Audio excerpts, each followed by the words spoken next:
Coach Tim nagsalita na sa pag-alis ni Jamie Malonzo sa Ginebra para maglaro sa Japan B-League. Dismayado nga ba? At Coach Tim may pahayag sa estado ni Renz Abando sa Gilas. At kumpirmado pumirma na nga sa team ng Anyang para maglaro sa KBL.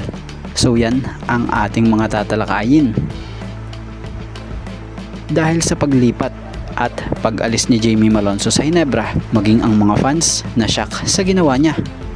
So about sa head coach ng Barangay Ginebra na si Coach Tim Cone, isiniwalat nito na noon pa man ay nagkakaroon na talaga ng interest makapaglaro si Jamie Malonzo sa Japan.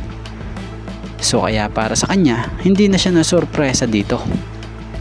So si Jamie Malonzo nga ngayon ay Japan bound na dahil sa pagpirma nito sa Kyoto Hanaris, pero bago yon lalaro muna siya sa Gilas Pilipinas for FIBA Asia Cup 2025.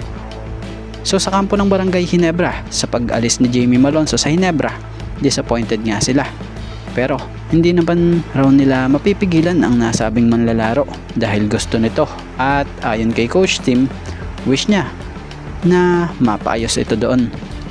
Kaya naman ngayong wala ng Malonzo sa Ginebra, moving forward na itong si Coach Tim Cone para sa kanyang mga manlalaro, na kung sa ay para pagtuon ng pansin din ang gaya nila Jeremiah Gray, Aljon Mariano, and Jason David na siyang inaasahang pupunan sa naiwang butas ni Malonzo, at inaasahang mag-step up din ang mga ito ayon kay Coach Tim Cone.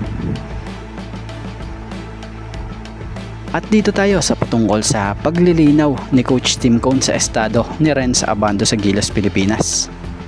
So kinumpirma nga nitong si Coach Tim Cone, ang high-flying bowler ay bahagi rin ng pool ng Gilas Pilipinas para sa darating na 2025 FIBA Asia Cup.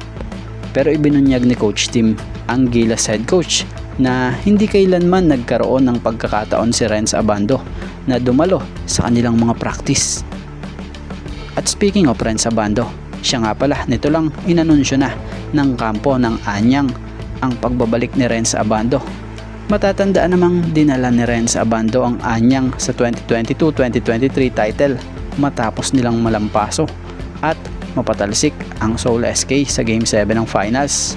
Pero bago yon, tinulungan niya rin or pinangunahan din ni Renz ang squad para sa titulo sa EASL noong Marso 2023.